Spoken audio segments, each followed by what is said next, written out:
With this oral history project, Premier is trying to get a glimpse into the lives and minds of people who work in the field of research ethics.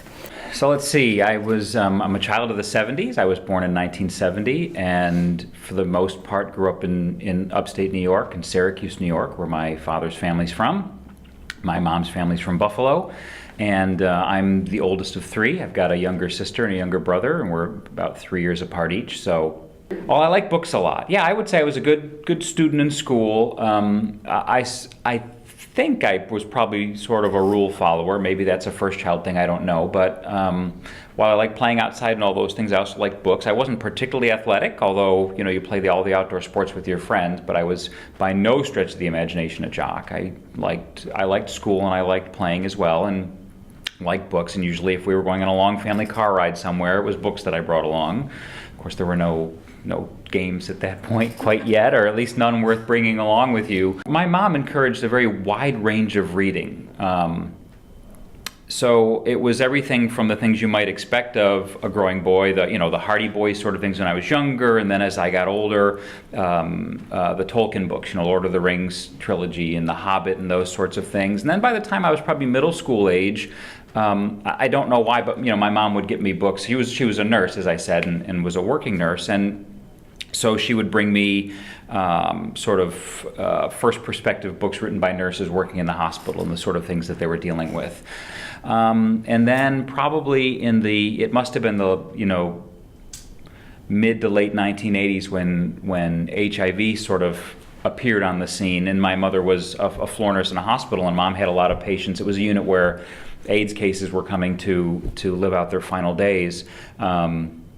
She was getting me memoirs and biographies and things that were related to the epidemic itself, which is, in hindsight, sort of a funny thing, ended up being where I ended up professionally for a number of years. Were you a bossy oldest child? It probably depends on who you ask. When my brother was married a couple of years ago, about 2 years ago, and I was his best man and had to sort of give the best man toast, and noted that typically in these best man speeches, it's sort of like the best man recounts when he met this guy that he's now making a toast about. And I remember saying, I first met my brother Jeff in the summer of 1976 when I was told I was going to be sharing a room with him. So from the time I was 6 till the time I basically finished undergraduate and moved out, we shared a room. I'm sure he thinks I was quite bossy as the one he was the youngest, so I was 6 years older than him, and we were sharing a room all that time. I'm sure both my siblings probably thought I was bossy at one point or another in time. Yeah. So you majored in English in college. How did that happen? Well, it's a good question. All my K through 8 education was, actually K through 12 was all at Catholic schools. My parents were both big Catholic families. My mom, one of 8, my dad, one of 9, and Catholic schools it wasn't a choice. My mom said, here's where you're going to school. When I finished that, my high school was a smaller one, and I really didn't know what I wanted to do when I grew up, but it seemed natural. Everybody was just going to college, so go ahead and go to college. And I went from a very small Catholic high school to a large public university in the New York State system, and it really probably wasn't the best first step for me. So after about 3 semesters of that, we had an amicable separation, and I went back home to try to figure out what I would do next with a relatively poor record to show for my 3 semesters spent at my first try at school, and that was a pretty humbling experience. I had to go because I had done pretty well. I was a good student. I did well in high school. I enjoyed learning, and really sort of just threw that mindset out the door for the first year and a half of college, and had to kind of come back and regroup and move back in with the parents. And basically, it was welcome back. You now work as a sprinkler fitter, putting in sprinkler systems. So you worked for your dad? Yeah, I had summer jobs in high school and college, but now this was going to be until you go back to school. Well, you don't have to work for Dad. You can go get a job anywhere, but not working wasn't an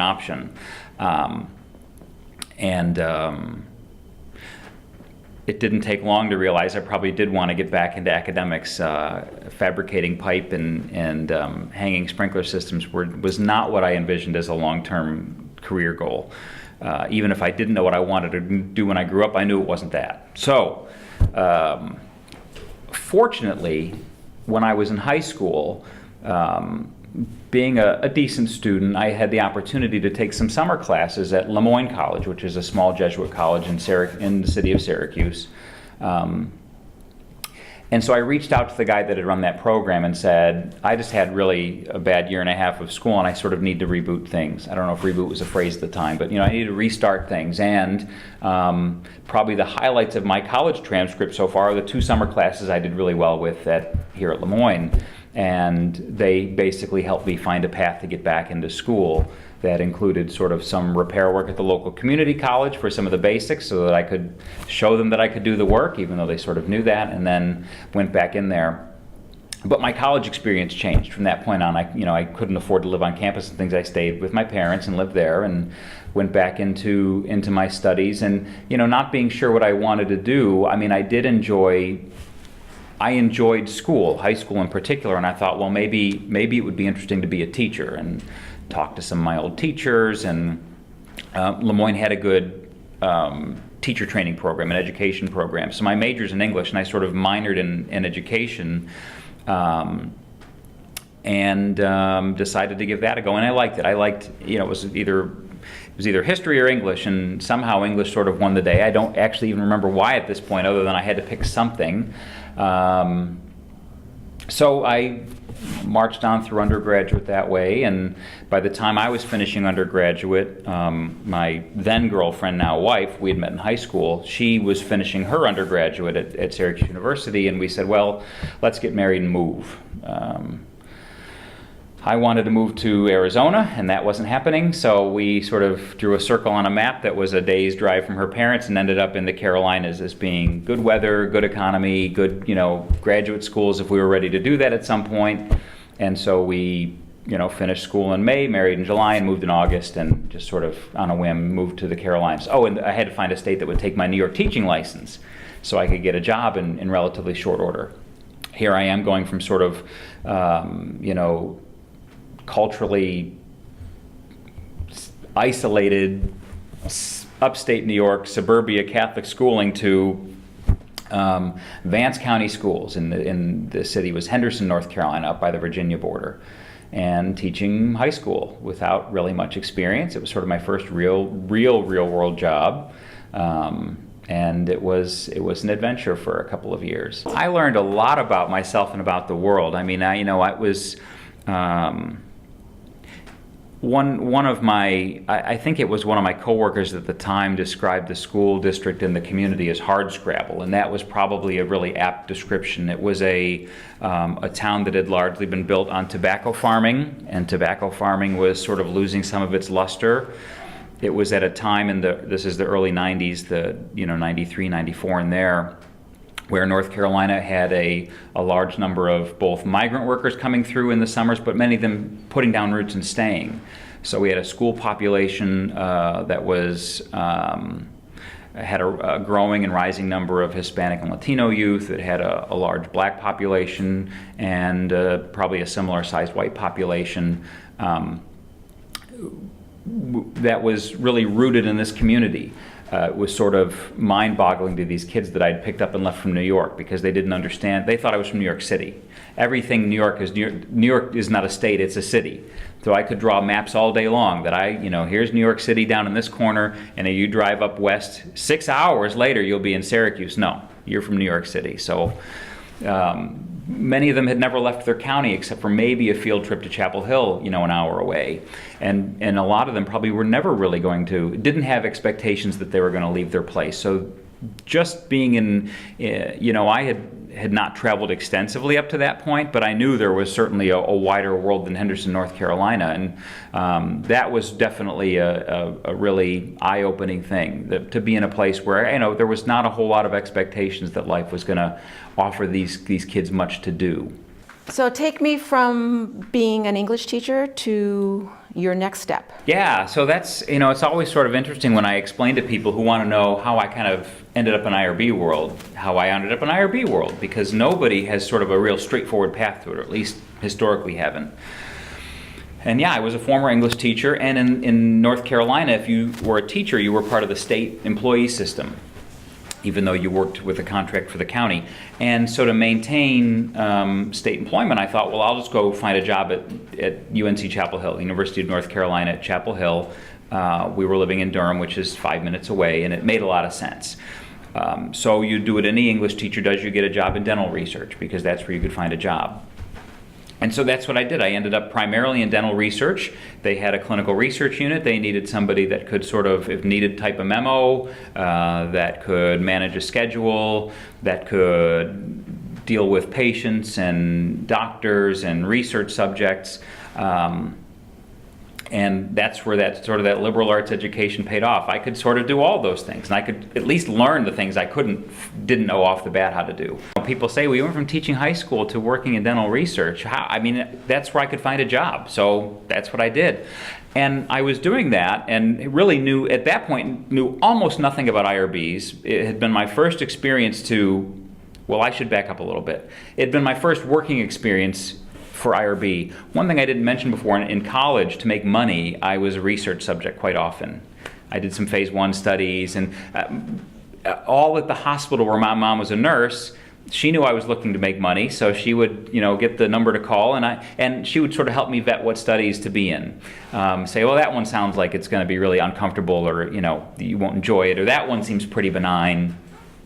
So I did studies of new drugs. I did behavioral studies. I did I did a number of interesting studies. It funded a few spring breaks. It was a quick, easy way to make tax-free money, frankly, because back then nobody was worried about turning in 1099s like we are these days. And I figured if I had not only a nurse, but my own mother helping me vet which studies were the sort of the best ones with the best payoffs that were least likely to have some sort of negative impact on me, it made perfect sense. And in fact, I could often use her parking pass to park in the hospital parking deck and be in the study. So that was, again, interesting foreshadowing, not realizing I'd end up in research ethics myself, or in IRB world myself. And even though I signed consent forms, had no idea or thought about what an IRB was. So fast forward, 5 years or so, and I'm at the dental school doing dental research and learning for the first time what soft money is and realizing that I was on it. And at the time, the university IRB system at UNC Chapel Hill was all operating, if you step back and looked at it, in theory it was all operating as one multiple project assurance and one sort of cohesive set of IRBs. In reality, there were really 5 separate schools that had their own, including dentistry. So there was a dental IRB, but it had no support. Very, very, very limited administrative support. And right around this time that I'm learning what soft money is and thinking, well, I don't know what's going to happen when these grants end, the dean for dental research, a great guy, Pat Flood, was basically looking for people who might be interested in helping run that IRB. And I had only talked to him sort of casually in the hallways, but basically just said, well, I'll give that a shot. Why not? I mean, he had said, well, this is, the advantages are it's a permanent position, it's not on grant money, and importantly for us in the dental school, we need somebody to help run this committee and make it work. What were your expectations when he said manage the IRB? Oh, well, I mean, they were pretty low. I mean, because nobody had really been doing it. So I knew there'd be a lot of trying to figure out how people were keeping files. Of the people on the IRB, the chair I didn't really know. So I knew I'd have to sort of figure out who this guy is and are we going to be able to kind of get along. And the IRB had been frustrated because of the lack of support they were having. So they were anxious to get somebody on, but I knew they were also feeling a bit unloved at the time by the institution, and that they were having to sort of do this IRB work without a lot of administrative support. But it was interesting, and I jumped right into it. Coincidentally, at the same time, the School of Medicine had just finished a search for a new director for their IRB, and it ended up being Dan Nelson. And so very early on, as I was doing IRB work, this guy, Dan Nelson, appears on campus. And one of the things is I'm meeting him in some meetings with the different IRBs is, one, he actually knew what he was doing, which was great, and was happy to sort of share his knowledge with me. And he was interested in seeing the university IRBs come together. More on that later. But so I had a little bit of guidance, although not a whole lot. I didn't know Dan that well, but he was a resource and was the first person who said, well, you've got to find out about this group arena and these primer meetings and conferences that they do, and you really should advocate to your boss to send you to some of those kinds of meetings. It would really be helpful for you to see that broader world. And he was right, and it was pretty good. And I realized in relatively short order that one, there was a much broader world of IRBs, and that two, frankly, I could be doing a bit better economically if I expanded my horizons a little bit. The dental school really viewed it as really a secretarial role, and because that's what it was for them. And so, with sort of some encouragement of seeing that broader community, decided I would at least look around in the Raleigh-Durham area, the Research Triangle area, as we call it. Raleigh-Durham, Chapel Hill is the triangle. And unbeknownst to me, there are a number of not only universities, but other research institutions there. There's a lot of biotech going on, so there's CROs, but there's also some like nonprofit foundations that do research work. And so as I started to find out what opportunities may be out there, there was one organization that was the only one I saw that was looking for somebody that had IRB anywhere in the job description. It was at Family Health International, and it was a job to be the IRB coordinator and travel nurse. What is a travel nurse? Travel meds. They did a lot of international work, so managing that sort of stuff. But it was the only job I saw with IRB, and I thought, well, IRB part I can do. I know what I can't. In those days, you didn't apply electronically. I had to actually send in a letter, and in the letter I said, I'm not a nurse. I know one. My mom's a nurse, and I know I'm not one.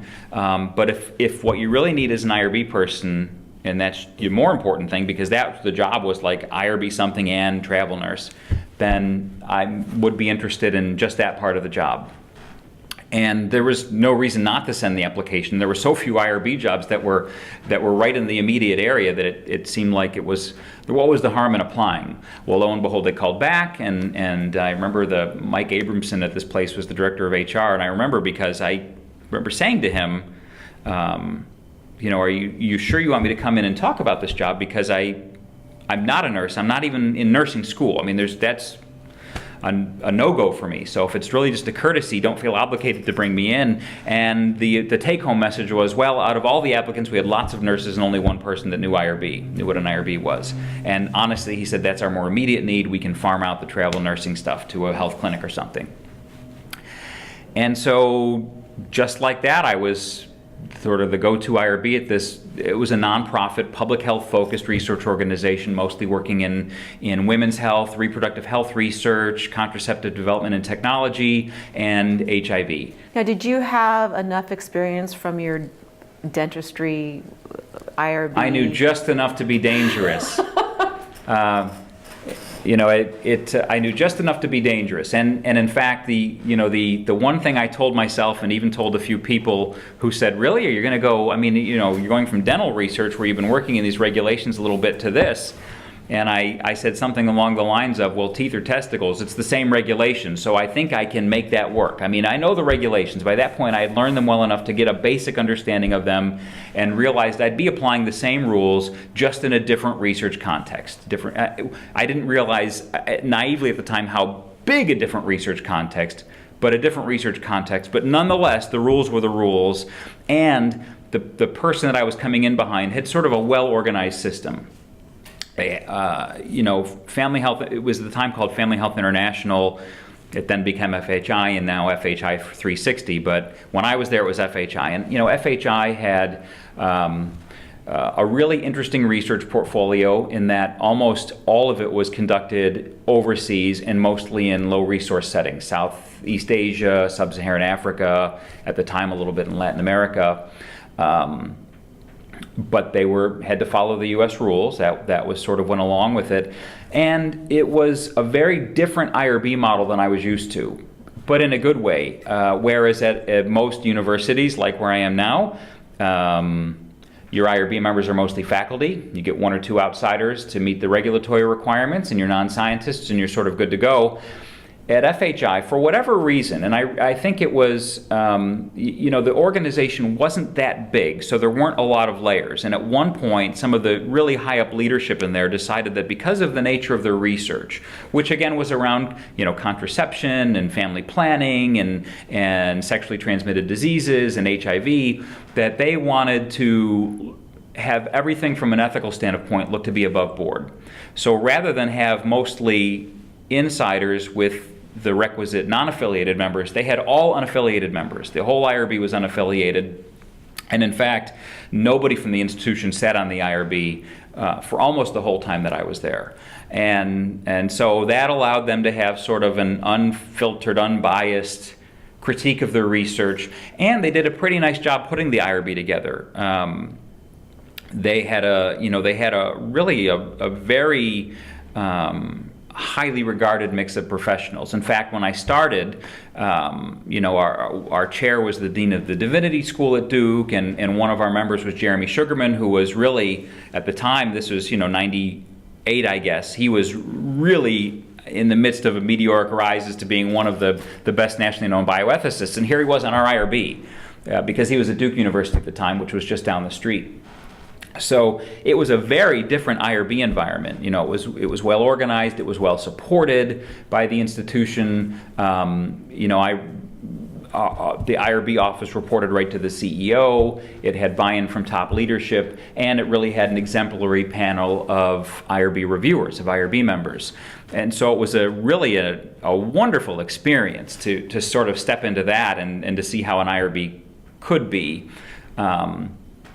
And I ended up spending the next 11 years at FHI, coming in as what essentially I these days would think of as an IRB coordinator, and eventually directing what morphed into the Office of International Research Ethics there. So in the title of that, Family Health International, were you traveling a lot because of that, or? Not initially. It's funny, when I took the job, they basically said, don't worry about it, there's no international travel. I wasn't worried about it. I would have liked to have done it, but they basically were saying, we're not expecting you to do any travel. I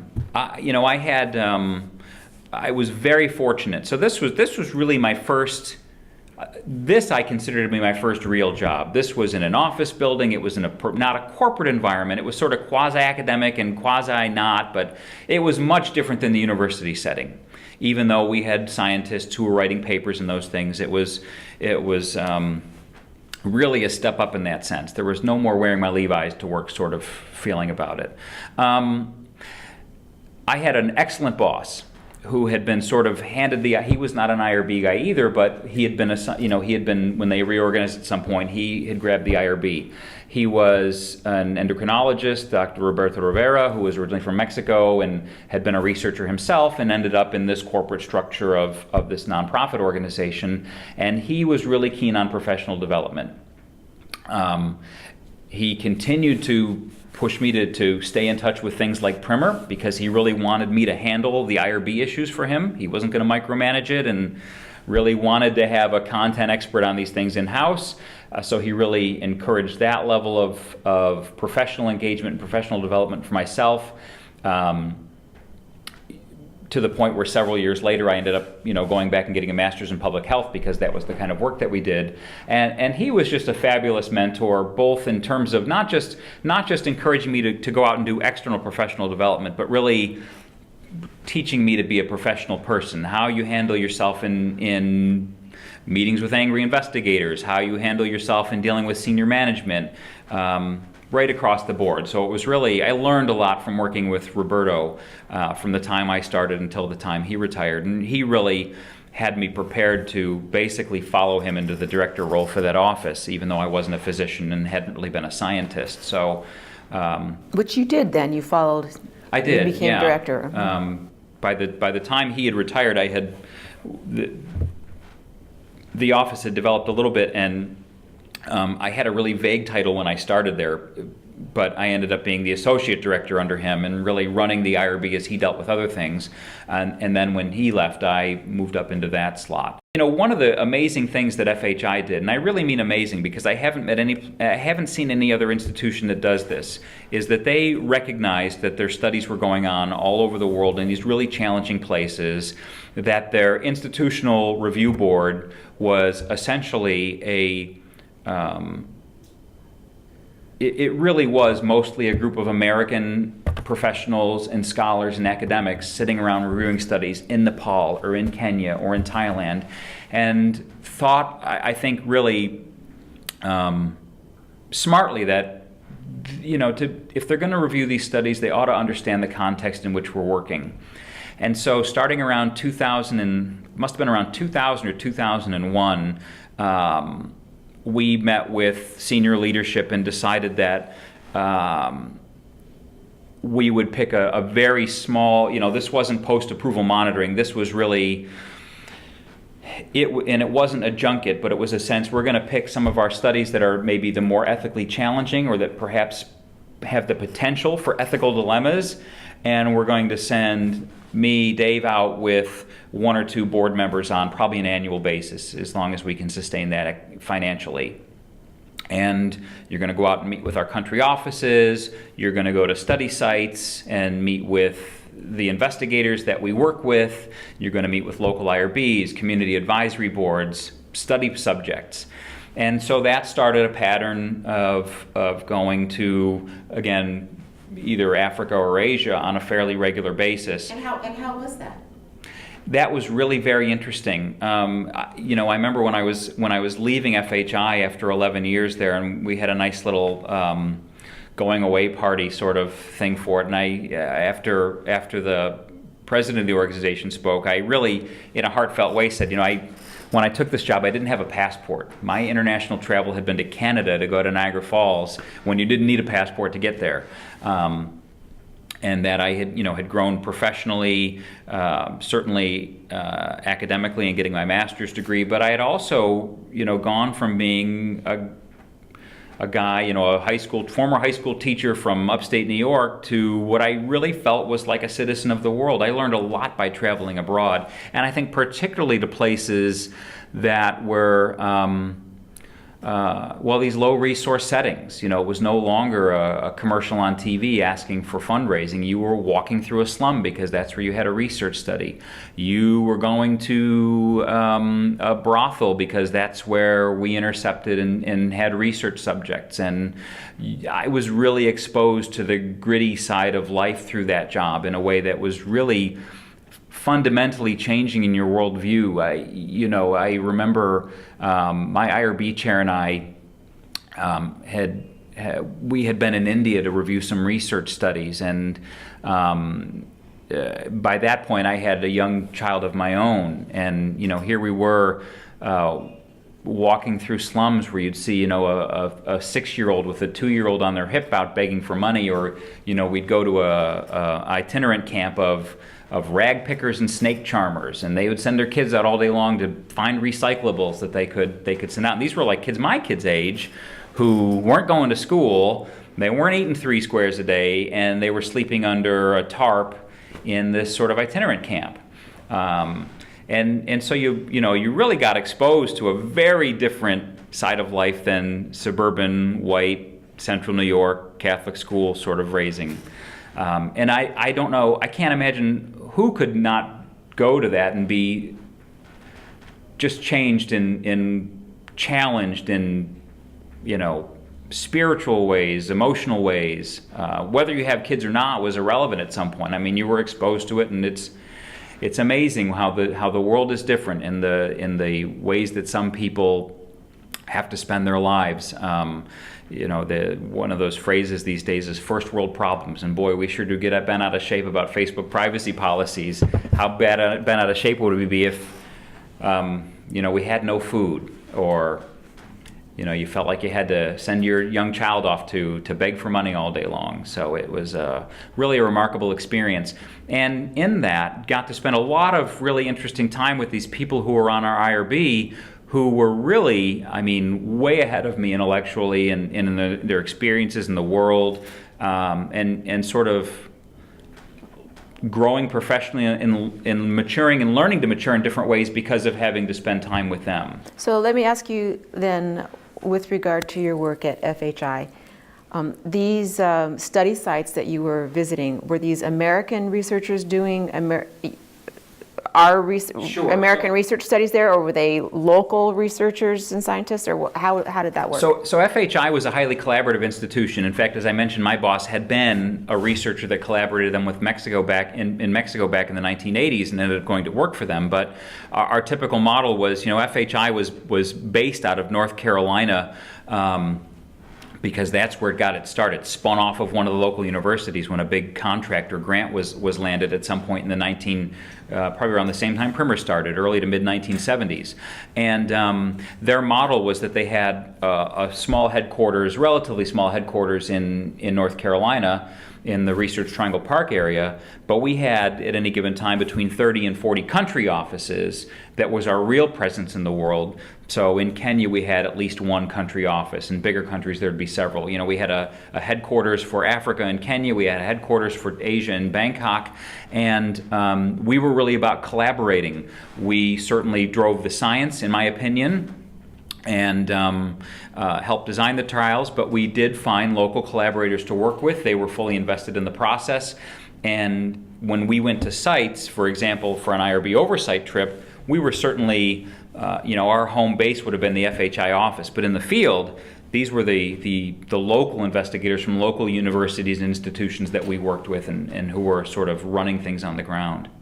And what was one of the biggest challenges that you faced when you were working in these satellite or other offices? I think, one of the biggest challenges always is, for an organization like FHI, for me, one of the biggest challenges was just trying to ensure that if we were going to work in, 40 plus countries, how could we ensure that everybody understood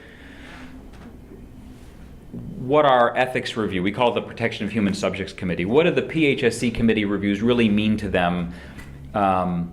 And honestly, at times struggling with the fact that we also had to apply the U.S. regulations in these different contexts, particularly the regulations for children, where they're written in a very American context of what a child is and what a parent is. How do you extrapolate that to Vietnam, where a child's likely to show up in clinic with their grandparent, but there's no paperwork saying they're the legally authorized representative or guardian.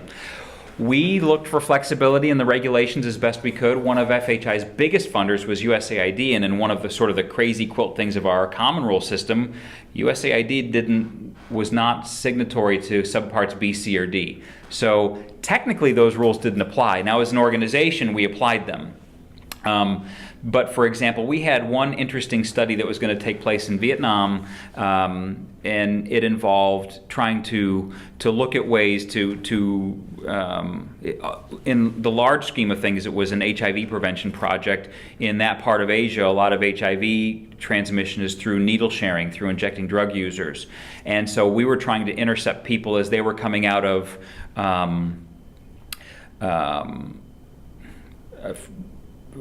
labor camps, for lack of a better word, but in the Vietnamese system, if you were caught using drugs, you weren't sent to a typical prison, you were sent to more of like a rehabilitation or re-education camp. And the goal of this project was really to intercept them as they were leaving that and then expose them to a behavioral intervention on the outside of the camps once they re-entered their communities. However, we were recruiting them while they were still in the camps. And the prisoner regulations that we have, and again, even though they didn't apply to USAID, we were applying them at our IRB level, called for a prisoner rep. Well, what in the world is that going to mean? How are we going to get somebody that understands the Vietnamese context into our IRB meeting? And do we even try to get the local IRB to have something like that? Well, we gave up on the latter almost immediately. I mean, we weren't going to tell the Vietnamese, a national level Vietnamese IRB, how they needed to constitute their IRB, but determined that for our own, to satisfy ourselves, that we really should follow the spirit of that subpart. And so what we ended up doing was finding an NGO as a non-governmental organization. They work in a lot of these developing world settings to supplement the scant government services that may be in place. So we found an NGO that was working with these camps to help improve the quality of them and the lives of the people in them, and who knew the context, the realities of what it was like in those camps, how autonomous the people in them might be. And we found someone from one of those NGOs and essentially designated her a prisoner representative and had her call into our IRB meeting and participate in the review. The time zones were a little wacky for her, 10 or 11 hours off, but she was willing to do it. And then we followed up with that was one of our site visit trips. The IRB chair and I went to Vietnam and went to the labor camps and met with the local IRB officials, and satisfied ourselves that we could ethically conduct that research, and that we had, met the spirit of Subpart C by involving this quasi-prisoner rep from Vietnam. You spent 11 years with Family Health International. 11 years at Family Health International. And then? And so my last year and a half there were marked by increasing travel and increasing responsibilities that were pulling me out of the IRB world, unfortunately. There was a need for somebody to manage the regulatory affairs and quality assurance department, and I sort of reluctantly took that on, and once I took it on, there was no giving it back. And that meant not just overseas travel for the IRB role, but for this regulatory work. I had staff reporting to me in Bangkok, and I was going to have to be there, and we were trying to ramp up our regulatory presence in Kenya, so I was going to have to be there. And at the time, so this was, I guess, 3 years ago or so, my children at the time are 8 and 5, and it wasn't just a great time to be away a lot. And I understand that the IRBs are rooted in regulations, but I don't really have a great time filling out IND applications for the FDA, and regulation was not where I really felt enthusiastic about spending my time, and yet I was increasingly getting pulled to spend more time in regulations and delegating more and more of the IRB work to one of my subordinates. And so I was ready for a break from that. Another research institute in the area, it was the RTI International, is what we call it. It is what was the start of the Research Triangle Park. So it was a nonprofit research institute that was put together in collaboration with the state government and the local universities, maybe 40 or 50 years ago. It really was one of the first things in the Research Triangle Park. And I had known the folks there for a long time in their IRB, and one of their longtime senior staff members was retiring or semi-retiring, and they needed to fill that gap. And literally about a mile and a half from my old job was my new job. I spent about 3 years at RTI, and that was a really great experience. My travel scaled back significantly, which my family was appreciative of, and their research portfolio, at FHI, the research portfolio was fairly narrow in the sense that it was really reproductive health, HIV prevention, which is challenging, but that's really all I was seeing. And really during fascinating times as microbicides were being developed and failing, unfortunately, and trying to figure out, if there really was going to be an HIV prevention tool that was effective. Lots of really knotty ethical issues around that. I still stay involved to some extent in those discussions. At RTI, it was a chance to really get engaged in a very different research portfolio. We had a lot of Department of Defense work because we have Camp Lejeune for the Marines in North Carolina, Cherry Point Marine Corps Air Station, Fort Bragg for Special Forces and the Army. So we're doing a lot of work with Department of Defense funding for things like PTSD management and non-research projects that involve developing training materials for Navy corpsmen, and really a lot of Department of Education work, Department of Justice work, really expanded my appreciation for the kinds of research that we were doing. Oh, and we were also doing a lot at RTI in research in sort of the online environment, which continues to be an emerging thorny issues for IRBs, and RTI was really ahead of the curve of that. We, on each of our IRBs, we had somebody with an IT background who could look at privacy agreements and understand them, understand the issues with how data is captured and held and used in online environments in particular. So I learned a lot from that job. But around that point, part of my story starts to come full circle. Around that point, Dan Nelson tells me that as the office has grown at the University of North Carolina with their IRB office, that he's realizing he sort of needs somebody a slot below him to help with operations and management and keep things going. And if such a position was created, would I apply for it?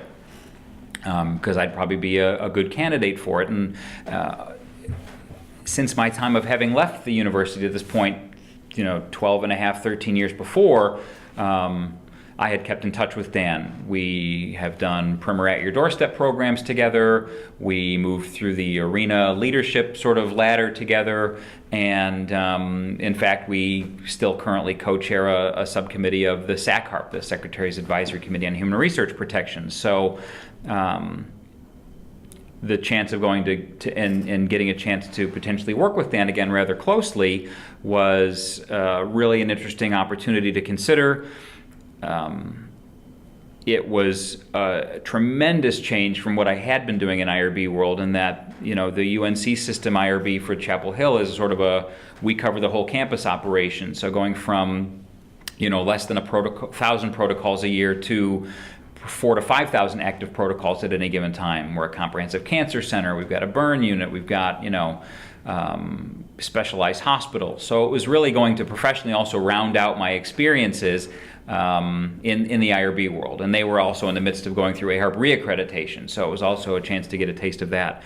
So after a lot of thought and realizing I could make that move without having to literally pick up and move, applied for the job and was hired into the deputy director role of the Office of Human Research Ethics at UNC in July of last year, so just about a year ago.